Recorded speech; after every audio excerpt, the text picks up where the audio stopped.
दिया जाता है, यहाँ पे आपको कॉलेजेस के जो नाम है वो डालना पड़ता है। ठीक है, ऐसे यहाँ पे आपको 1 बाय 1 सभी कॉलेजेस के जो नाम है वो डालना पड़ता है, सभी नहीं, जो आपको लगता है कि जहाँ पे आपको एडमिशन चाहिए। होगा जो कॉलेज की लिस्ट हमें बनाना पड़ता है, जो कि सबसे इंपॉर्टेंट स्टेप होती है और एडमिशन के लिए, तो वो भी लिस्ट गाइज हम जो है वो यहाँ पे आपको जो है वो बना के देते हैं। So hello friends, welcome back to another new video. तो फाइनली गाइज एमसीए सीईटी के जो रिजल्ट्स है वो अब रिलीज हो चुके हैं एंड अब इसके बाद गाइज जो एमसीए की एडमिशन प्रोसेस है वो स्टार्ट होगी।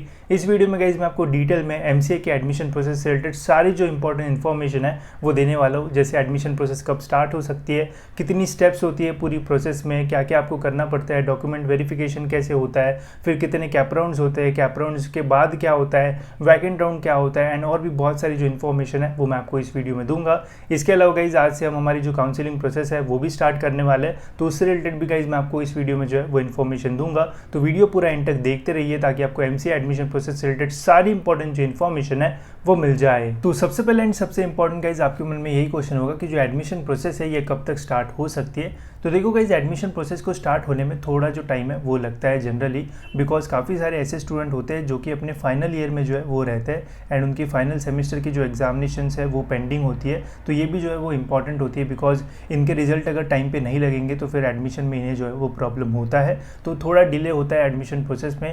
ऑलमोस्ट जून के मंथ में जो है वो एडमिशन प्रोसेस स्टार्ट हो जाती है जनरली। एक तो मई के एंडिंग में या फिर जून के स्टार्टिंग तक हमें जो अपडेट है वो देखने को मिल जाएगा। ठीक है, वैसे कोई भी अगर ऑफिशियल अपडेट आएगा वैसे मैं आपको जो है वो अपडेट कर दूंगा। तो अभी जितना भी टाइम गाइज आपके पास बचता है उस टाइम में आप अपने जो डॉक्यूमेंट्स है वो रेडी रखो, ताकि जैसे ही एडमिशन प्रोसेस स्टार्ट होती है तो आपको कोई भी जो प्रॉब्लम है वो फेस ना करना पड़े। कौन से डॉक्यूमेंट्स लगते हैं एमसीए के एडमिशन के लिए वीडियो मैंने डिटेल बनाया है, अगर नहीं देखा होगा तो देख लो, आपको सारी चीज़ें जो है वो समझ में आ जाएगी। ठीक है, तो अब बढ़ते गए step by step he admission process में हमें कौन सी जो स्टेप्स है वो देखने को मिलती है। हमारा जो रिजल्ट है वो तो रिलीज़ हो चुका है। रिजल्ट रिलीज होने के बाद गई सबसे पहले एक जो नोटिफिकेशन है वो रिलीज़ होता है सीईटी सेल की तरफ से, जिसमें ये बताया जाता है कि एमसीए के एडमिशन जो है वो इस XYZ डेट से जो है वो स्टार्ट होने वाले हैं। ठीक है, तो जैसे गाइज ये नोटिफिकेशन आता है उसी दिन गाइज सीईटी का एक जो नया पोर्टल है वो हमें देखने को मिलेगा एडमिशन्स के लिए एंड वहाँ पे सारी जो प्रोसेस है वो कैरी आउट होती है। ठीक है, जैसे ही ये नोटिफिकेशन आएगा, नोटिफिकेशन आने के बाद सबसे पहली जो स्टेप होती है वो होती है guys online registration and document verification. ठीक है, तो इस ऑनलाइन रजिस्ट्रेशन में गाइज हमें फिर से जो है वो पूरा रजिस्ट्रेशन जो है वो करना होता है एंड अपने सारे जो डॉक्यूमेंट्स है वो वेरीफाई करने होते हैं। ठीक है, अब आपके मन में काफ़ी सारे क्वेश्चंस होंगे कि जैसे आपने फॉर्म भरा था एग्जामिनेशंस के लिए तो वैसे ही गाइज रजिस्ट्रेशन यहाँ पे हमें करना पड़ता है, बट यहाँ पे कोई भी मिस्टेक जो है वो एक्सपेक्टेड नहीं होती है। आपको जो भी कैटेगरी में चेंज करना है, कुछ भी करना है, वो सारी चीज़ें आप यहाँ पे जो है वो चेंज कर पाओगे। अगर आपने गलती से एग्जाम के टाइम ओपन कैटेगरी डाली थी एंड अभी आपको ओबीसी डालना है तो वो सारी चेंजेस भी आप यहाँ पे जो है वो कर पाओगे। ठीक है, इसके अलावा यहाँ पे आपको सारे जो डॉक्यूमेंट्स है उनकी ओरिजिनल कॉपी जो है वो अपलोड करना पड़ता है डॉक्यूमेंट वेरिफिकेशन के लिए। ठीक है, तो ये भी ध्यान में रखना, ये बहुत इंपॉर्टेंट प्रोसेस होती है एंड ये अगर आप नहीं करोगे तो फिर आप एग्जाम मतलब एडमिशन के लिए जो है वो एलिजिबल नहीं रहोगे। ठीक है, इसे कंप्लीट करने के लिए ऑलमोस्ट 15 to 20 डेज़ का जो टाइम है वो दिया जाता है, जिसमें आपको रजिस्ट्रेशन एंड डॉक्यूमेंट वेरिफिकेशन करना होता है। पूरा स्टेप बाय स्टेप वीडियो में अपलोड करूँगा, जिससे आपको पता चलेगा कि रजिस्ट्रेशन कैसे करना है एंड डॉक्यूमेंट वेरिफिकेशन कैसे करना है। ठीक है, ये होने के बाद गाइज नेक्स्ट एंड सबसे इंपॉर्टेंट स्टेप होती है वो है display of provisional merit list. ठीक है, तो इससे क्या होता है, इस लिस्ट से हमें पता चलता है सबसे पहले तो रजिस्ट्रेशन इसलिए किया जाता है बिकॉज सभी स्टूडेंट जिन्होंने एग्जाम दी है वो जो है वो एडमिशन नहीं लेते, बहुत ही कम स्टूडेंट एडमिशन लेते हैं। तो इससे हमें पता चलता है कि कितने स्टूडेंट इस साल एडमिशन लेने वाले हैं, फिर उनमें से गाइज हमारी ये जो मेरिट लिस्ट है वो निकलती है, जिससे गाइज आपको ये पता चलेगा कि आपको जो परसेंटाइल अभी मिला है उस परसेंटाइल में आपका ओवरऑल जो रैंक है वो क्या है। ठीक है, तो ये आपको पता चलेगा प्रोविजनल मेरिट लिस्ट से। प्रोविजनल मेरिट लिस्ट जब आती है गाइस तो वहाँ पे हमें चेक करना पड़ता है कि हमारा मेरिट नंबर वगैरह क्या है एंड वहाँ पे हमारी जो डिटेल्स है वो भी आती है। ठीक है, अगर आपको डिटेल्स में कुछ भी गलतियाँ वगैरह दिखती है तो यहाँ से आप ठीक कर सकते हो एंड फिर 2-3 दिन बाद हमारी जो फाइनल मेरिट लिस्ट है वो आती है, जिसके बाद आप कुछ भी जो चेंजेस है वो अपने फॉर्म में नहीं कर सकते हो। ठीक है, तो जो भी चेंज करना है वो आप यहाँ पे कर सकते हो। जब फाइनल मेरिट लिस्ट आती है तो आपका एक फाइनल मेरिट नंबर आपको जो है वो मिल जाएगा एंड कोई भी डिटेल्स में फिर आप जो है वो चेंजेस नहीं कर पाओगे। ठीक है, तो यहाँ से आपको अपना फाइनल मेरिट नंबर जो है वो मिल जाएगा एंड जब ये सारी चीज़ें होगी टाइम टू टाइम आपको सारे जो अपडेट्स है वो मिलते रहेंगे। ठीक है, मेरिट लिस्ट आने के बाद गाइस फिर हमारा जो display of category wise seat matrix है ये अपलोड होता है। अब जैसे मैंने आपको कुछ दिनों पहले मैनेजमेंट सीट्स की जो इन्फॉर्मेशन है वो दी थी, तो ये display of category wise seat matrix से हमें ये पता चलता है कि कौन से कॉलेज में कितनी सीट्स अवेलेबल है। कोई नया कॉलेज तो इस बार जो है वो पार्टिसिपेट नहीं कर रहा है, तो सभी कॉलेजेस की इन्फॉर्मेशन इस वाली लिस्ट में जो है वो होती है। जो लास्ट ईयर की सीट मैट्रिक्स है वो मैंने मेरे एप्लीकेशन पर डाल दी है। आप प्ले स्टोर पर नॉलेज सीकर सर्च करो, आपको ऐप मिल जाएगी,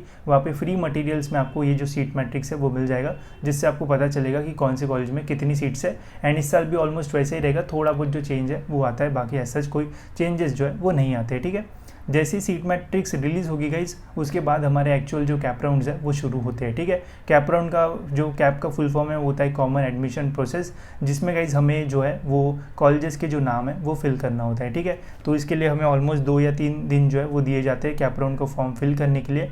अब यहाँ पे करना क्या होता है, अब जैसे MCA के 100 से भी ज़्यादा कॉलेजेस है तो आपको एक फॉर्म दिया जाता है, यहाँ पे आपको कॉलेजेस के जो नाम है वो डालना पड़ता है। ठीक है, ऐसे यहाँ पे आपको 1 बाय 1 सभी कॉलेजेस के जो नाम है वो डालना पड़ता है, सभी नहीं, जो आपको लगता है कि जहाँ पे आपको एडमिशन चाहिए अकॉर्डिंग टू योर परसेंटाइल, वैसे यहाँ पे उनके जो नाम है वो डालना पड़ता है। साथ ही में वहाँ पे कॉलेजेस का जो प्रेफरेंस है वो देना पड़ता है। प्रेफरेंस मतलब कि कौन सा कॉलेज आपको नंबर 1 पे रखना है, कौन सा कॉलेज 2 पे रखना है, कौन सा 3 पे रखना है, क्योंकि वैसे ही गाइस फिर आपको कॉलेज जो है वो अलॉट होता है। ठीक है, तो जैसा आपका कट ऑफ है, जैसा आपको परसेंटाइल मिला है उसके अकॉर्डिंग गाइज आपको कॉलेज फाइंड करना पड़ता है कि किसका कट ऑफ आपके कट ऑफ के आपके परसेंटाइल के आसपास है, एंड उसके अकॉर्डिंग गाइज ये हमें कैप राउंड का जो फॉर्म है वो भरना पड़ता है। ठीक है, एंड कोई भी एक ही कॉलेज जो है वो एक टाइम पे आपको जो है वो लगता नहीं है। ऐसा नहीं है कि 10 कॉलेज आपने डाल दिया, आपको 99 परसेंटाइल है तो आपको ऑप्शन मिलेगा कि बेटा 10 में से कोई एक सिलेक्ट कर लो, ऐसा नहीं होता है। आपको यहाँ पे कॉलेजेस के ऑप्शन डालना पड़ता है, उन्हें प्रेफरेंस देना पड़ता है, एंड उसमें से कोई भी एक ही कॉलेज जो है वो आपको अलॉट होता है। ठीक है, तो ये वाला जो फॉर्म है वो भरना बहुत इंपॉर्टेंट है।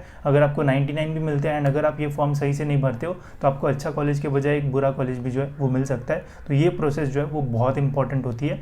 ये होने के बाद गाइस फिर 2-3 दिन बाद कैप राउंड 1 का जो रिजल्ट है वो लगता है, जिससे आपको ये पता चलेगा कि आपको फर्स्ट राउंड में कौन सा कॉलेज जो है वो मिला है। ठीक है, तो अभी सभी को कॉलेज मिलने के चांसेस तो रहते हैं, बट कुछ कुछ स्टूडेंट जो है वो अपनी फॉर्म फिलिंग प्रोसेस में मतलब ये वाले फॉर्म भरने में बहुत मिस्टेक करते हैं, जिनकी वजह से उन्हें कॉलेज जो है वो नहीं भी मिलता है। तो ऐसा भी जो है वो होता है। तो इस अलॉटमेंट लेटर से पता चल जाएगा कि कौन सा कॉलेज आपको जो है वो मिला हुआ है। अलॉटमेंट लेटर आने के बाद गाइस फिर 3-4 दिन दिए जाते हैं एडमिशन कन्फर्मेशन के लिए। ठीक है, तो अगर आपको जो फर्स्ट राउंड में कॉलेज मिला है, अगर आपको लगता है कि यार वो कॉलेज जो है वो अच्छा है एंड वही कॉलेज चाहिए था, तो आप फिर गाइस अपना जो एडमिशन है वो उस कॉलेज में जाके जो है वो कंफर्म कर सकते हो। अगर आपको लगता है कि यार ये कॉलेज इतना अच्छा नहीं है, सेकंड राउंड में मैं ट्राई करूंगा कि और बेटर कॉलेज जो है वो मुझे मिले, तो फिर गाइज वहाँ पे आपको ऑप्शन मिलता है बेटरमेंट नॉट फीस का, तो जिससे आप वो कॉलेज आपके पास रहेगा एंड सेकंड राउंड में भी फिर आप जो है वो जा पाओगे। ठीक है, इसके बारे में मैं डिटेल में बताऊंगा, अभी बस एक बेसिक आइडिया जो है वो आप ले लो। ठीक है, तो अगर आपको कैप राउंड 1 में अच्छा कॉलेज मिलता है तो आप एडमिशन ले लो, अगर नहीं मिलता है कोई और कॉलेज चाहिए तो फिर सेकेंड राउंड में आप जो है वो जा सकते हो। ठीक है, सेकेंड राउंड में गई फिर सेकेंड राउंड को हम कैप राउंड 2 बोलते हैं, जहाँ पे फिर से आपको अपना जो कॉलेज का फॉर्म है वो भरना पड़ता है, जिसमें फिर से आपको कॉलेजेस के जो नाम है वो डालना पड़ता है। ठीक है, जो कैप राउंड 1 में आपने फॉर्म भरा था, अगर सेम ही नाम आपको डालना है तो आप वही कॉपी भी कर सकते हो। अगर आपको फिर से ये पूरा फॉर्म भरना है तो वो भी आप जो है वो यहाँ पे भर सकते हो। ठीक है, सबसे इंपॉर्टेंट चीज़ है इस प्रेफरेंस कि कैसे आप कॉलेजेस को जो है वो एक के नीचे एक रखते हो, एंड उससे जो है वो बहुत चीज़ें जो है वो मैटर करती है, एंड ये जो है वो बहुत ज़्यादा इंपॉर्टेंट होता है। एंड अच्छे परसेंटाइल वालों को भी कभी कभी बुरा कॉलेज मिल जाता है ड्यू टू दिस, तो ये जो है वो बहुत अच्छे से करना है, एंड इसके बारे में मैं आपको इन्फॉर्मेशन भी दूंगा,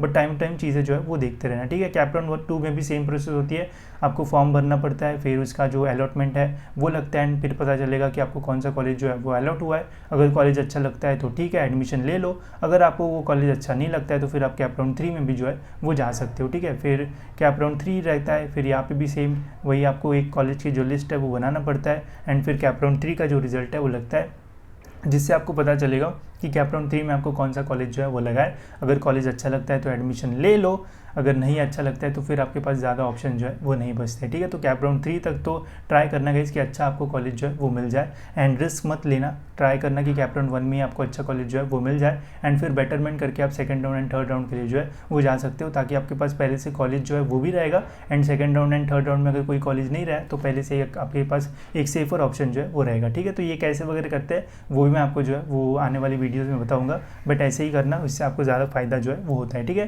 कैप राउंड 3 के बाद गाइस जिन भी कॉलेजेस में नंबर ऑफ सीट्स जो है वो बचती है, मतलब बहुत सारे कॉलेजेस ऐसे होते हैं जहाँ पे 90% ऑफ सीट्स जो है वो भर जाती है, कुछ परसेंट जो सीट्स है वो बच जाती है, तो वो सीट्स फिल करने के लिए गाइस यहाँ पे वैकेंट राउंड नाम का एक जो राउंड है वो होता है, जहाँ पे कुछ ही मतलब बहुत कम कॉलेजेस में बहुत कम जो सीट्स है वो बची होती है, तो इन सीट्स को फिल करने के लिए ये वैकेंट राउंड जो है वो होता है। एंड यहाँ पे गाइस जो मतलब चीज़ है वो काफ़ी चेंज हो जाती है। सपोज अगर आपको SPIT चाहिए, किसी को VGTI चाहिए, तो वैकेंट राउंड में ये सारे कॉलेजेस भी जो है वो मिलने के चांसेस रहते हैं, बट इसकी इन्फॉर्मेशन बहुत कम लोगों को रहती है, जिसकी वजह से काफ़ी सारे स्टूडेंट्स का जो लॉस वगैरह है वो भी होता है। तो ये वैकेंट राउंड भी जो है वो कंडक्ट किए जाते हैं। ठीक है, मैं तो आपको ये बोलूँगा कि कैप राउंड 1 में ही ट्राई करना कि कॉलेज आपको जो है वो मिल जाए, एंड फिर 2 एंड 3 में बेटर कॉलेज के लिए जो है वो आप जा सकते हो, तो आराम से आपको जो एडमिशन है वो मिल जाएगा। ठीक है, तो ऐसी पूरी ये कैप राउंड की प्रोसेस है वो होती है, जिसमें 3 राउंड होते हैं, एंड इन 3 राउंड के बाद भी अगर कॉलेज में सीट्स बची तो फिर वैकेंट राउंड जो है वो कंडक्ट किए जाते हैं। ऐसी होती है गाइस MCA की एडमिशन प्रोसेस। इसमें गाइस आपको अभी काफ़ी सारे जो क्वेश्चन है वो आपके मन में होंगे,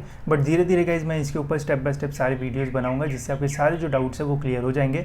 एंड जैसे एडमिशन प्रोसेस स्टार्ट होगी तो वहाँ पे भी आपको काफ़ी सारे वीडियोस भी मैं बनाऊंगा, ताकि आपको सारी जो चीज़ है वो काफ़ी सिंप्लीफाइड वे में जो है वो पता चले। ठीक है, इसके अलावा गाइस हम खुद की जो काउंसलिंग प्रोसेस है वो भी रखते हैं, जिसमें गाइस हम स्टूडेंट्स को जो है कैप राउंड 1 कैप राउंड 2 में जो फॉर्म फिलिंग प्रोसेस होती है, जहाँ पे हमें कॉलेज की जो लिस्ट है वो बनानी होती है, इसमें जो है वो हेल्प करते हैं। एंड इस वाली काउंसलिंग प्रोसेस में आपको काफ़ी सारी जो चीज़ है वो भी मिलेगी, जैसे कि गाइस आप देख सकते हो यहाँ पे हम 1-on-1 पर्सनल अटेंशन जो है वो स्टूडेंट्स को देते हैं। आप पर्सनली जो है वो मुझसे बात कर सकते हो एंड कंसल्ट कर सकते हो कि कौन से कॉलेज में जो है वो हमें एडमिशन लेना चाहिए। साथ ही में एडमिशन से रिलेटेड सारे जो अपडेट्स है वो आपको टाइम टू टाइम मिलेंगे।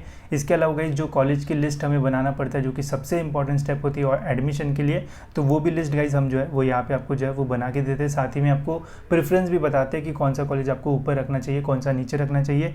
इसके अलावा जिन स्टूडेंट्स को कम परसेंटाइल मिलते हैं तो उनके लिए मैनेजमेंट सीट्स की भी हम गाइस यहाँ पे आपको जो इन्फॉर्मेशन है वो देंगे।